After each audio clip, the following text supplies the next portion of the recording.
Hello, everyone. Welcome to Make It Taste Good with chefs Vivian Howard and ASHA GOMEZ. I'm Dabney Sanders. I'm a Greensboro-bound board member, and I was asked to host this, I think, because I love to cook and love to eat and have been a big fan of Vivian's and ASHA's for several years. So tonight we're going to be having a conversation with Vivian and ASHA about their latest cookbooks. This will Make It Taste Good by Vivian Howard and I Cook in Color by ASHA GOMEZ. Bright flavors from my kitchen and around the world. First off, I want to thank our independent bookseller partner, Scuppernong Books, here in Greensboro, North Carolina, for their ongoing support of Greensboro Bound. And I want to remind everyone to please shop local when you buy Vivian and ASHA's books. If you are in Greensboro, we hope you will shop at Scuppernong Books. And if you're not in Greensboro, we hope you will seek out your local independent bookseller. I'd like to start with just a little introduction about Vivian and ASHA. Vivian Howard is a New York Times best-selling author of Deep Run Roots, co-creator of the public television shows Somewhere South and A Chef's Life, for which she has won Peabody, Emmy, and James Beard Awards. She runs the restaurants Chef and the Farmer, Benny's Big Time, Lenoir, and Handy and Hot. Vivian lives in Deep Run, North Carolina with her husband, Ben, and their twins, Theo and Flo. So ASHA GOMEZ is the award-winning author of My Two Souths, blending the flavors of India into a Southern kitchen. She runs the Third Space, an Atlanta-based culinary studio. ASHA is a chef ambassador for CARE, the Cooperative for American Remittances to Europe, in the area of food insecurity. And she's involved with the James Beard Foundation's Chef Boot Camp for Policy Change. A native of Kerala, India, ASHA lives with her teenage son, Ethan, in Atlanta. So I want to offer a very big welcome to both ASHA and to Vivian. Thank you so much for being here tonight. Thank you for having us. Thank you so much. So I also want to let our audience know that we will be taking questions from you a little bit later on in our conversation. If you will send those directly to me, Dabney Sanders, in the chat, I will relay them to our guests when we get to that, that part of our program. So ASHA and Vivian, it's interesting, when you were first paired together, I didn't immediately sort of see the connection. But as I've been doing a little research and I've been cooking from both of your books, I began to see some of those parallels. And it's interesting, you both published your first cookbooks back in 2016, both of you receiving incredible acclaim for those inaugural books. And now you've both published your second cookbooks in 2020. And I'd love for each of you to talk about both the pleasures and also the pressure of following a first cookbook that had been so acclaimed. So ASHA, I'd love for you to get us started with that. Absolutely. So with My Two Souths, My Two Souths was really about these two amazing places I've been fortunate enough to call home: the Indian South that I grew up in, Kerala, and the American South that I've called home for over 20 years now. And I don't like the word fusion. You know, I always say food is a constant evolution. And so what I put on a plate is a sum total of my life experiences. And so My Two Souths was connecting the dots between two regions of the world that were oceans and continents across, and yet I was finding all these similarities. And so it was really just the journey of being able to call these amazing places home. I was surprised at how well it was received. With I Cook in Color, it's really the way I cook in my kitchen, right? I have a very globally inspired kitchen. I've left India when I was 15 years old. I've lived in this country now for 35 years. And so my approach to food is very much a global approach. And as a first generation immigrant chef, I've kind of felt very constricted to only being able to cook the foods of my ancestral kitchen. So it was really amazing to be able to write this book, because it kind of showed the world that, we were wider and bigger than just one region of the world. Sure, thank you. So Vivian, how about you? My dream was always to be a writer. And so the opportunity to write even one cookbook was just like what I'd always wanted. And so with Deep Run Roots, I wrote this like 600-page love letter to Eastern North Carolina and our foodways. And I was, so incredibly proud of it that every morning for the year after it was published, I woke up and read the Amazon reviews, the new Amazon reviews of the book. And I'm a restaurateur, so I'm accustomed to reading reviews. So it's not as painful as you might think. But one of the things I saw all along the way was, I love reading the stories in this book, but the recipes are way too complicated. I want something more simple. And so I was like, if it kills me, I'm going to write a simple cookbook second.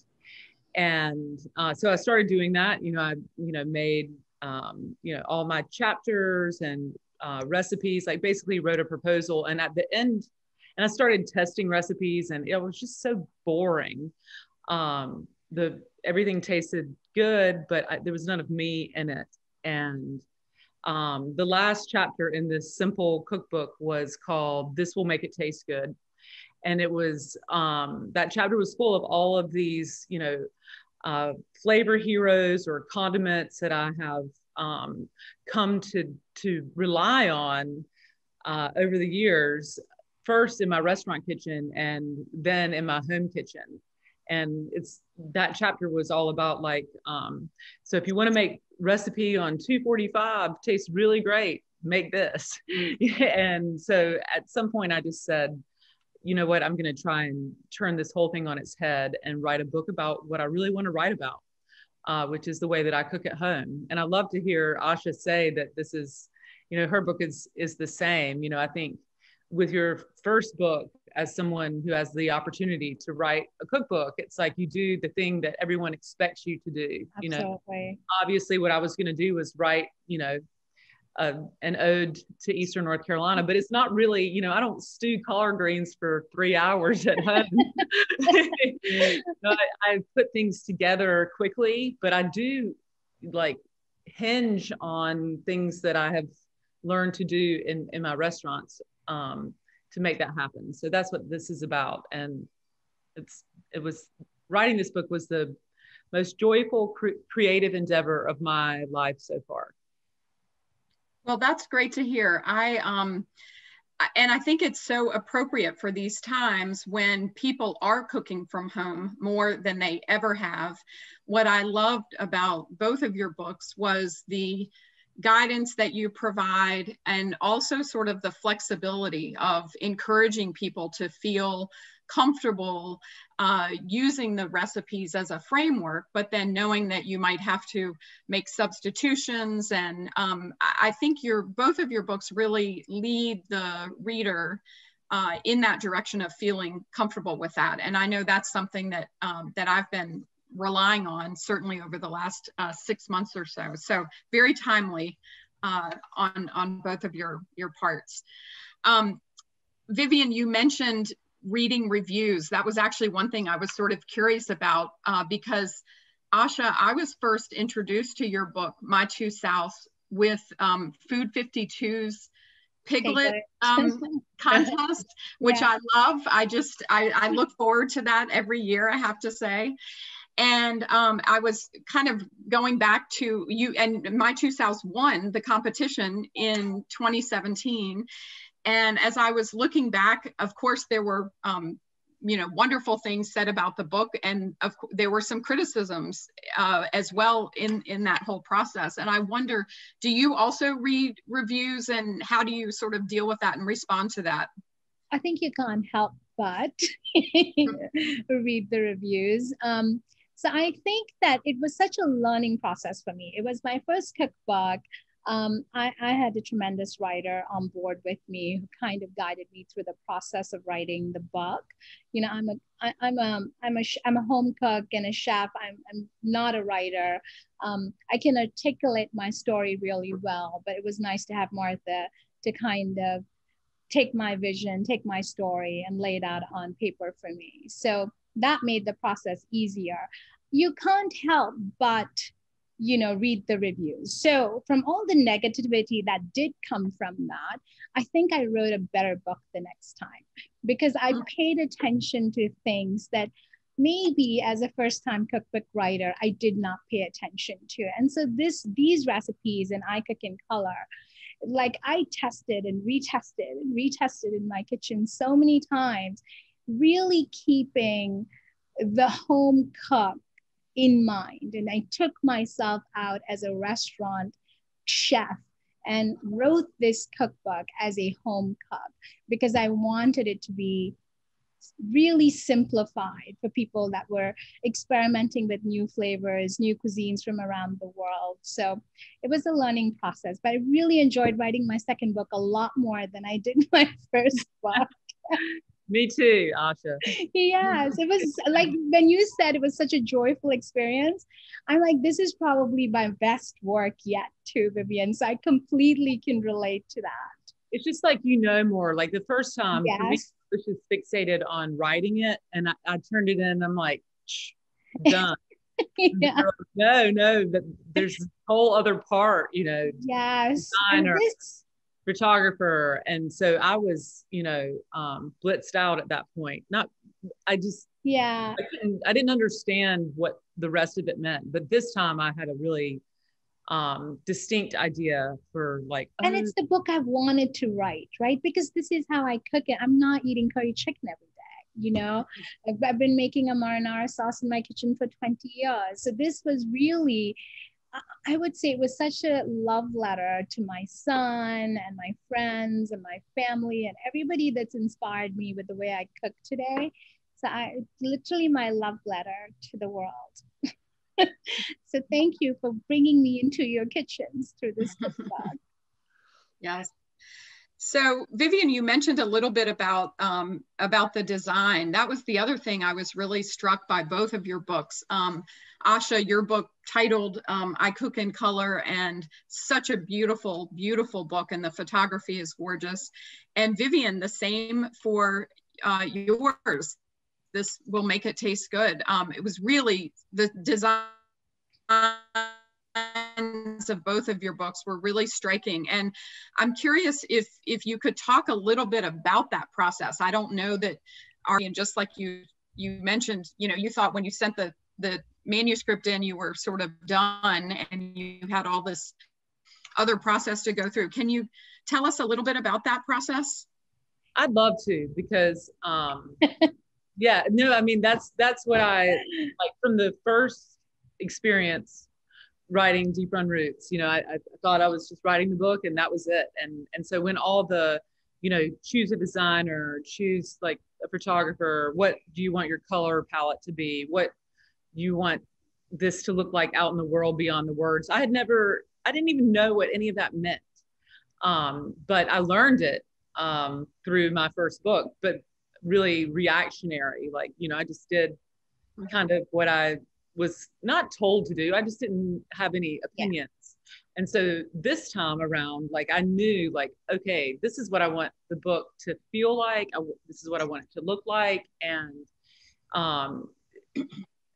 shooting this Will Make It Taste Good was particularly special because this woman, Baxter Miller, and this man, Ryan Stansel, who I work with on a daily basis, they actually moved to Kinston to work with me. They're incredible artists, and Baxter and Ryan shot the book. And, you know, when you live in rural Eastern North Carolina and, you know, COVID is happening and you're in each other's circle, you have a lot of time to play with things and make them perfect. And Baxter brought to this book this really defined aesthetic and really, you know, wrangled me in a lot of ways to make it more succinct. And I'm just so in love with it. And I think one of the things, you know, that I'll always be so proud of in this book is the photography and the styling and the simplicity of it.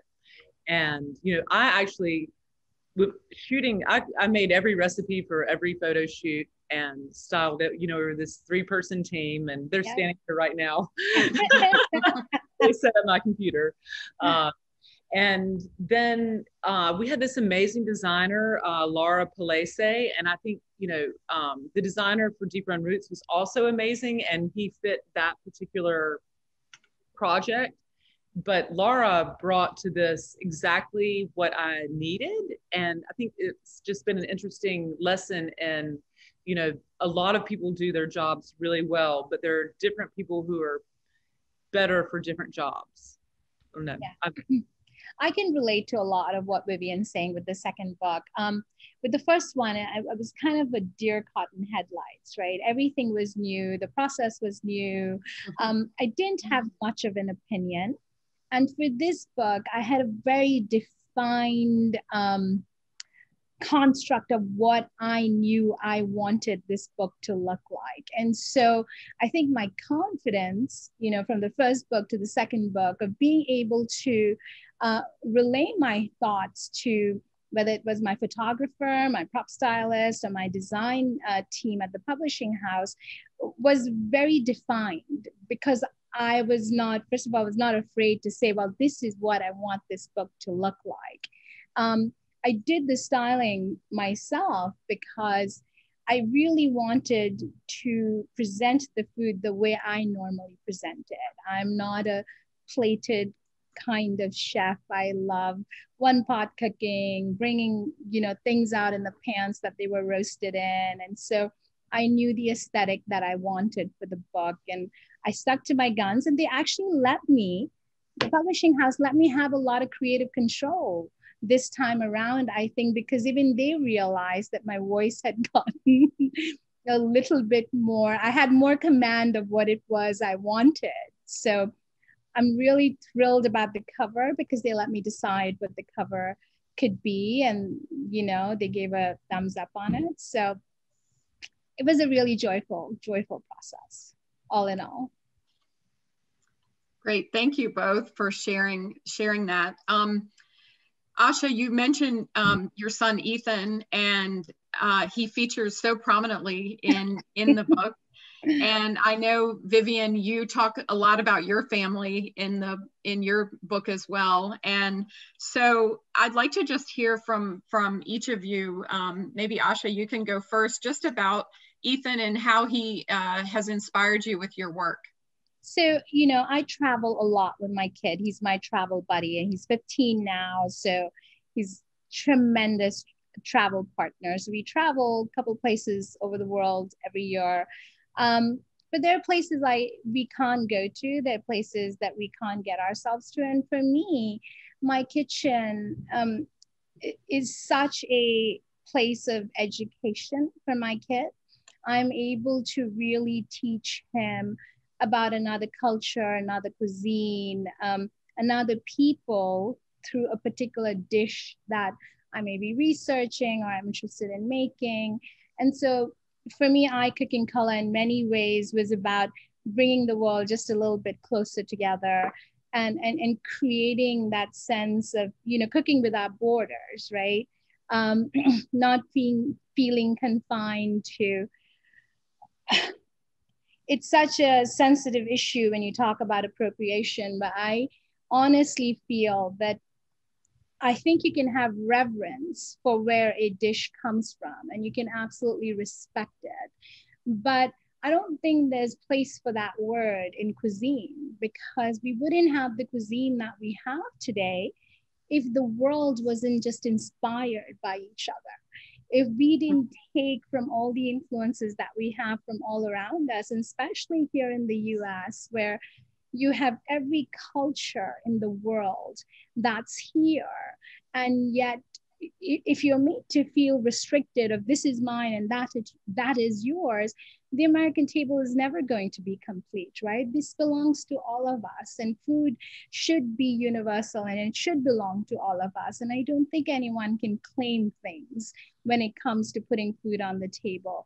I think once again, you can have reverence, you can have respect. And so for me, this book and writing this book also ended up becoming a teaching process for my kid, of teaching him about cuisines and cultures. And, you know, he is a very integral part of my everyday life.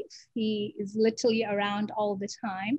He doesn't enjoy cooking as much as I would like him to, but he's a tremendous helper. But he set up all the tech stuff for today. So he is useful in that realm. But he loves to sit, he loves to eat. He is not squeamish about trying anything. You know, I'm going to give a quick example of when I first came to this country. I remember my mom sending me some kind of curry and rice to school. And the kids, we were in Michigan at the time, and the kids just, you know, like the scent of it was just, they found so offensive, right? I remember coming back home and I told my mom, don't ever send me that Indian food to school ever again. I will take peanut butter and jelly sandwich to school every single day. Do not send me Indian food to school. You turn around 20 odd years later, my son is taking dal, which is a lentil soup, and roti to school. And he comes back and says, Mom, somebody said it looked like throw up. And, you know, I said, what did you do? Because, you know, I immediately went back to my teenage years. I said, Ethan, how did that make you feel? And my kid goes, well, I sat there and ate it. It was delicious. And so, you know, to me, that is progress, right? That my parents were, when you're a first generation immigrant, there's a certain fear that you kind of live with. You don't want to ruffle any feathers. You just want to, you know, so your parents don't teach you the pride that you need to have in your heritage, or you're just trying to assimilate. And I feel with Ethan, I was able to give him that, right? From another, I was like, listen, this is your food. And so for him, it became a teachable moment. And he said, two other kids came up and like, what are you eating, man? And he said, I told them, come, sit, try it. And they loved it, Mom. So, you know, to me, that is just, so when people say they don't see change happening, I think change happens on a constant. It's constantly, things are getting better. And our children show us that really food brings us together, and it changes our perception about someone else's experience. And you can do that through a plate of food. Absolutely. Yes. So Vivian, tell us a little bit about Theo and Flo and their influence on you. Oh, Lord. Well, it's funny because, you know, so much of writing my first book, you know, they were so young, but it took me like, you know, more than 2 years to write that book. And that book was the thing that I showed up for during that time. And so I really wanted writing this book to be different. Like I wanted them to be a part of it as much as possible, and just to kind of understand what I do for my work. And so they were here for a lot of the photo shoots. And I will say that the biggest like personal joy I've gotten from the book is like when we first got the PDF of, you know, all the pictures and everything, we were looking as a family at it, and there's this photo that is it's a white bowl, and it's just like my hands and asparagus, and I'm like tossing asparagus in this green, like little green dress butter. And the photo turned out beautifully, but I sat there like throwing asparagus in the air for like 2 hours, and you know, just getting it all over the white walls and in my office and everything. And Flo was there helping us. And so when we're going through the PDF of the book, she's like, oh my God, that's that that asparagus photo that we like fiddled with for so long. And just for them to be able to connect like so beautiful the thing that we were doing with something that's like real was just great for me. And in This Will Make It Taste Good, I write a lot about my experience as a mom and my experience trying to balance my life, and my experience trying to feed my children who are not, they are not Ethan. They are very persnickety eaters, and I feel like I've created that because it's a passion for me. So it becomes like a stress point, a pain point, as and so that's the whole thing. And so that's a big part of this book. And they, we offhand took a picture one day of Flo for the book, eating this pickle sickle, which is in the can-do kraut section of the book, where I convince everyone to make their own kraut, and then make, one of the recipes in it is to make a popsicle out of that pickle juice. Because gosh, I have to go make that now. Yes, because when I was a kid, I went to the Galaxy of Sports skating rink, and they used to freeze their pickle juice and sell it as a pickle sickle. And that was like what I got every week, because I'm not a sweets person, really. I like salty stuff.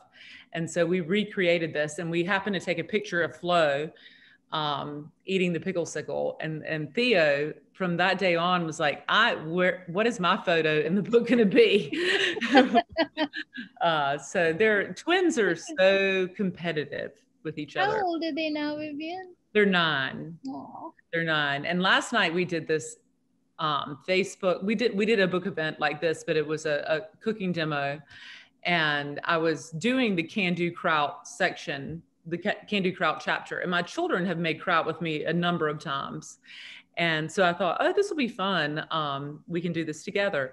And it was a freaking disaster. I mean, like my daughter, I said, how was the last time we made kraut, or talk about that? And she said, oh, it turned all moldy and you forgot about it. And then, we also made those hand pies for that same series, and you ate them, and the dumplings are still in your freezer, and they're all like babes.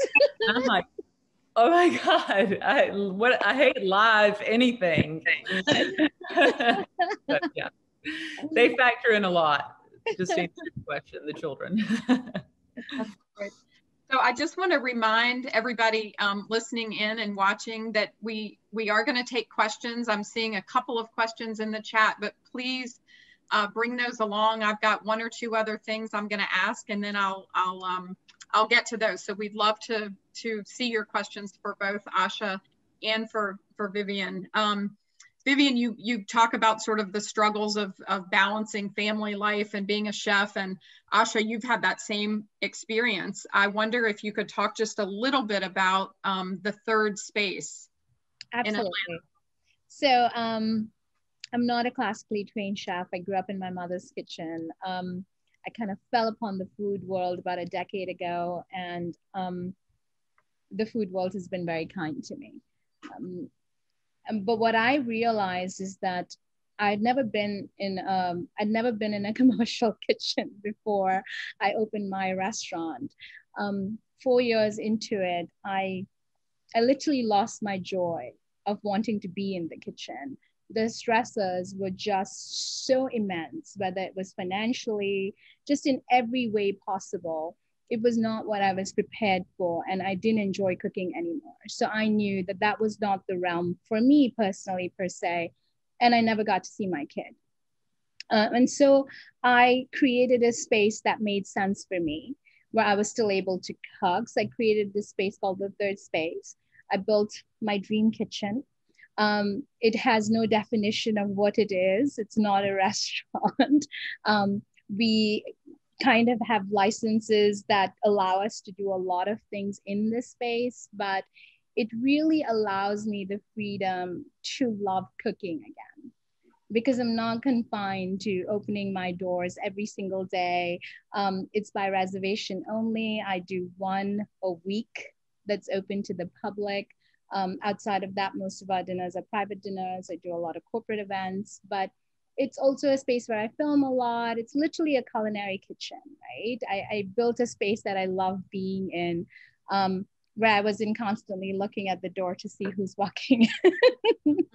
I know ahead of time who's sitting at my table, and it's a very intimate experience because it's an open kitchen. So when our guests sit at our table, they feel like they're in my home. And I really was able to balance my life in so many ways, from not conforming to the traditional restaurant model. I did something at the time that didn't exist. And I think more and more, I'm noticing that people are realizing the benefit in a model like this, because even from a financial perspective, it actually makes a lot more sense than a traditional model of a restaurant does. So it's been 7 years and I love it. Great, thank you. Vivian, do you want to talk a little bit about your experience about that balance and what you've learned in the restaurant business? Oh Lord, I've learned that Asha's definitely right about the restaurant model. I mean, you know, I've been in the restaurant business since I was, I've owned a restaurant since I was 27 years old. And, you know, I think one of the things that COVID has taught everyone in the restaurant business is that we have to, you know, diversify our income, our revenue stream. And I've been doing that for a long time in a lot of different ways, but, you know, I don't think that I hide behind the fact that I don't love running a restaurant. You know, I don't want to, you know, when I was 27 years old and opening. And you're so great at it. Yeah, I was great at it. I would hate if your restaurant wasn't around. And, you know, I loved it. It was like a, you know, it was a young person's just, I mean, I'm ambitious and I'd like to do everything that I do. I want to do the best. Like, and I was like, you know, I don't care where I am. I'm going to do this the best. And I loved that. And then I decided that, like, damn, I would love to be at home at night and like sitting on the couch on occasion, you know? And so, you know, as you grow, you evolve. And so I too, like, have learned that I don't want to work in my restaurant every night, but then I have this weird model where people travel to Eastern North Carolina, to Kinston to eat my restaurant. And I'm like this, I'm an economic engine for my community. And so COVID has been really interesting because my engine was running and I'm not sure I was driving it. And so it has allowed the engine to like sit idle for a minute. I've probably worn that metaphor out, but and now I've had the opportunity to kind of like look at like, hey, I don't want to do that anymore. I also don't want to, you know, drop the mic on my community. And so how can I make how can I make it into a model that makes sense? Yes, work with what everyone needs me to do. And I think that's what this time has done, hasn't it, Vivian? I mean, it's really made so many of us stop and have that moment which we've otherwise not had to actually figure out, you know, how can the restaurant model actually be sustainable for the people that own it and operate it and run it every single day. Yes, I mean, not just hard operators, but it's like all the people who work in it. Like the model doesn't work, and we've been saying this for years. No, in what like industry model? Does half of it rely on tips? Exactly. I mean, it doesn't. So I'm not sure that we're going to get there. This like just because of COVID, but I think that COVID, one of the it's an awakening of sorts, right? Yes. One of the silver lining is that we're looking at it. Yes. It's been such an interesting time. It is. So we've got a couple of comments and questions that have come in from the audience. One is from Tammy and Bill Dixon, who wanted to thank Vivian for including a recipe for those little ham sandwiches from dinner parties in the new book. Yeah, they thought those were awesome. And the fish pie in My Two Souths is one of their favorite dishes. So Asha, thank you for that. Kaya Penn has a question. Are there any television shows, new television shows that are in the works for you, Vivian?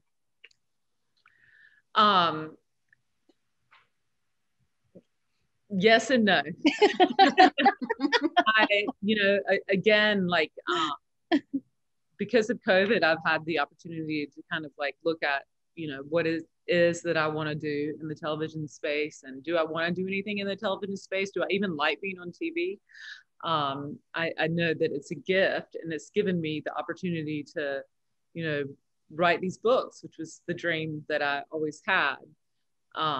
So yes, I hope that there are, and I've written, during this time, I've applied for a Guggenheim Fellowship around a television series I'd like to do. I've also pitched 2 other shows, one of which would allow me to live and work and cook and film here at home, which is something that is a great desire for me. When you talk about television and that world, there's so many variables related to it. And again, I'm not grateful to COVID for many things, but I'm grateful that I've been able to think about my career and what it is I want it to be.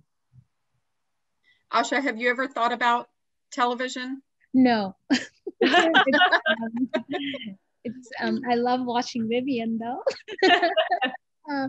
No, it's never been something that I have seeked or wanted to do. Yeah. Well, I will say you do great on these interviews. I listened to a podcast you did with David Chang earlier this month, which was great. So maybe radio could be. Radio could be it. But wouldn't we all love to do radio? I mean, radio was fun. It was fun it was a fun conversation about kids. David has a newborn, so he's so cute, that little baby. I love. He lights up my feed. Little Hugo. Hugo. Little Hugo. Yeah. Yeah. Speaking of kids, which of the recipes do your kids ask for the most? Asha? So for me, so my mom makes this fish curry that if we don't have it, probably every 2 weeks or so, Ethan's gonna be like, Mama, you haven't made fish curry. So that is the recipe, and I believe that is in iCooking color. So yes. Great. So for me, there's this recipe in the book that's called This is 40 fettuccine, or maybe This is 40 spaghetti, one of the two. But when I turned 40, I took this trip to Italy with my, it was, sometimes you get excited about things and you do things that are outside your means. And so I did that when I turned 40, and I rented this villa for 3 weeks, and my family, my parent, my sisters and their families came 1 week, and then my college friends came 1 week, and then my work friends came 1 week, and it was just overall like the best trip that I'll ever take in my life. And we stayed in one place in Italy. And when you do that for, a long period of time, you realize that there are dishes that are Italian and that we understand in the United States, but then there are dishes that really just speak to one place, and that's the only thing they eat there. Like there's no like burgers or sushi or anything. And so we ate this zucchini,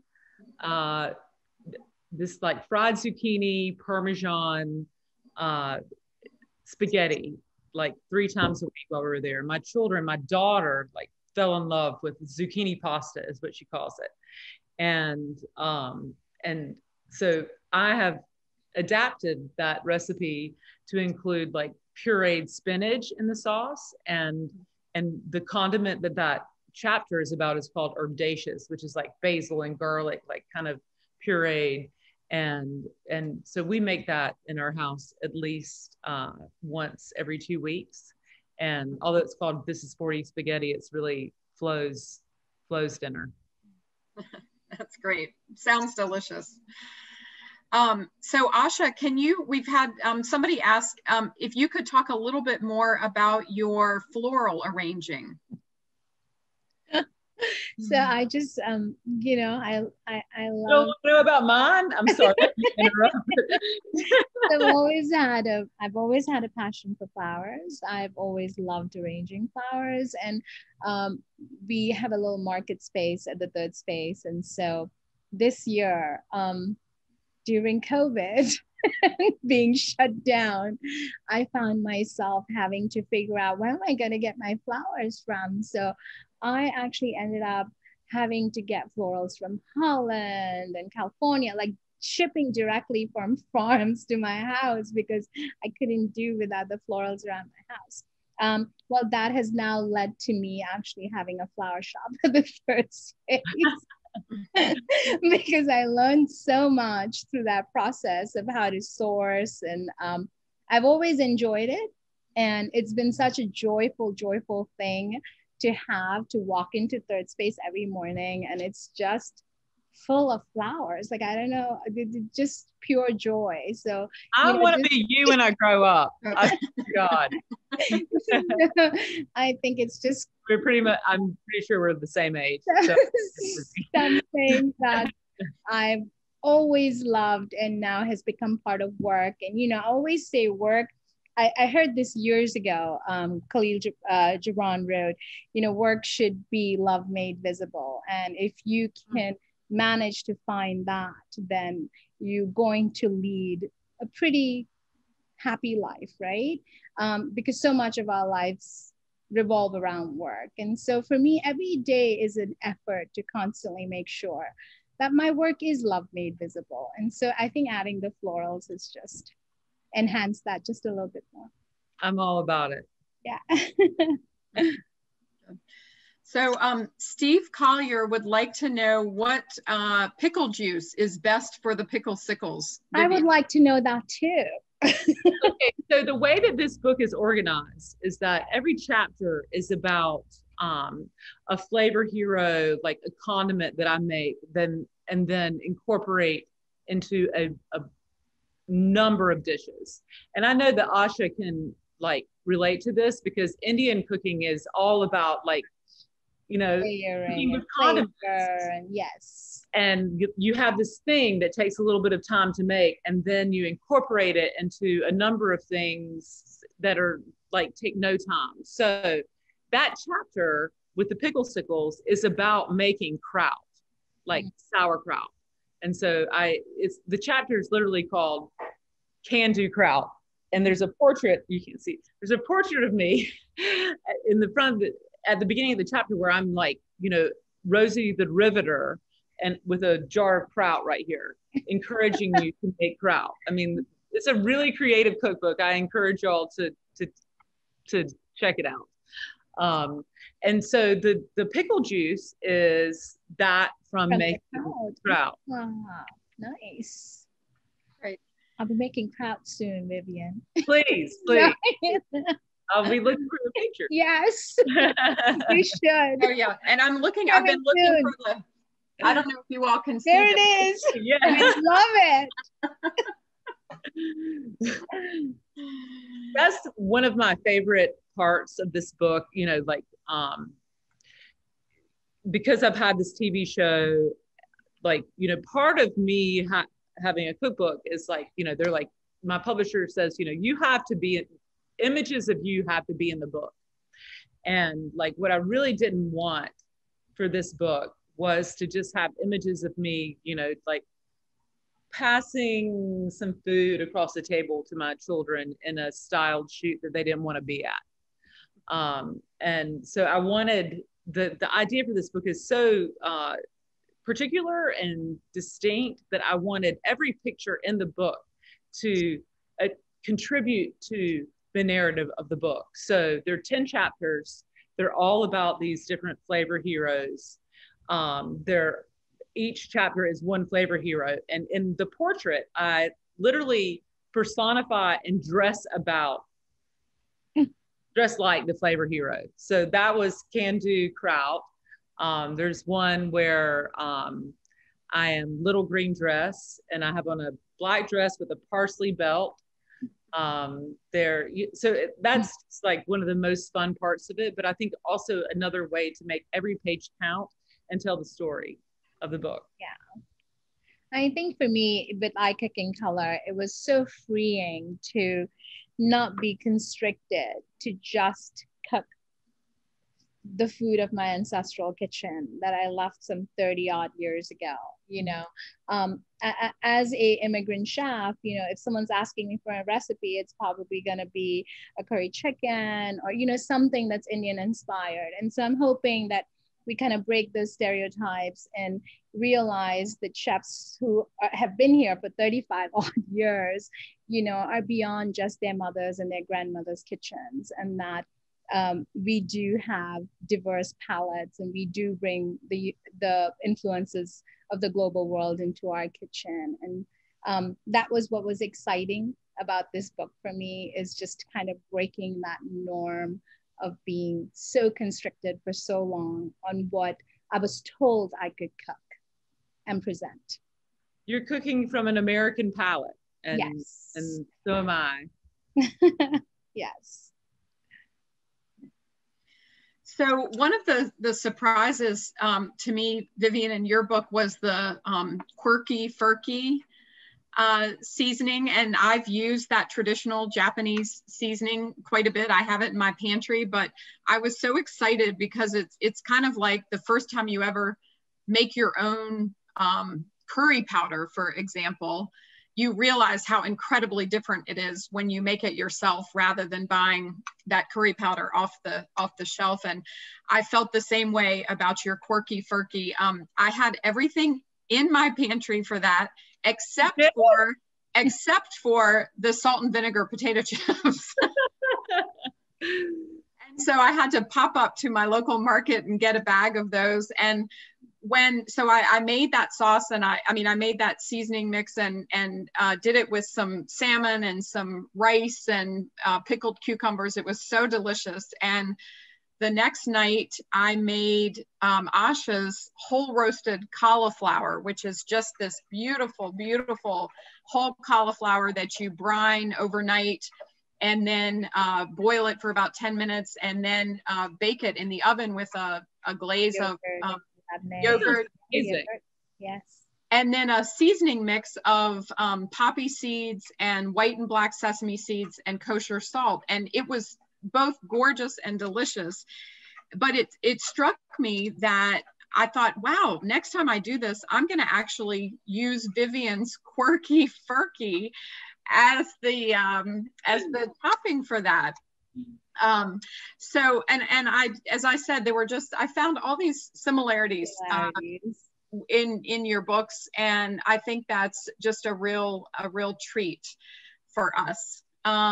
So I'm curious. We're sort of getting a little close to time. We've got probably time for another question or two, but I wondered, what are the questions that we haven't asked you that you really wish we had and you'd like to talk about? And I'll let either one of you go first.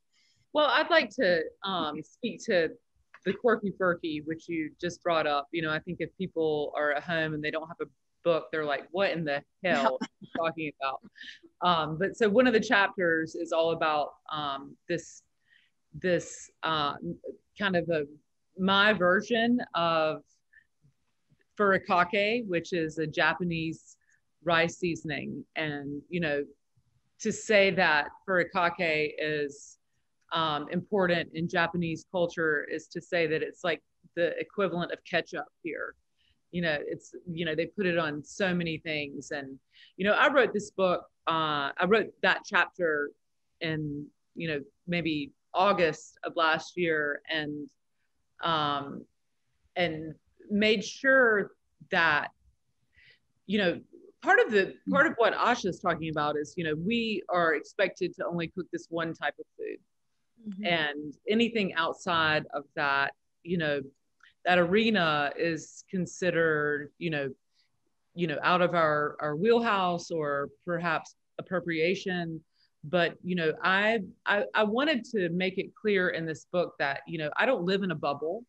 I have children who grow up in this, very monolithic place, which is Eastern North Carolina. And I live here, because my family lives here and my work is here. And I really want to introduce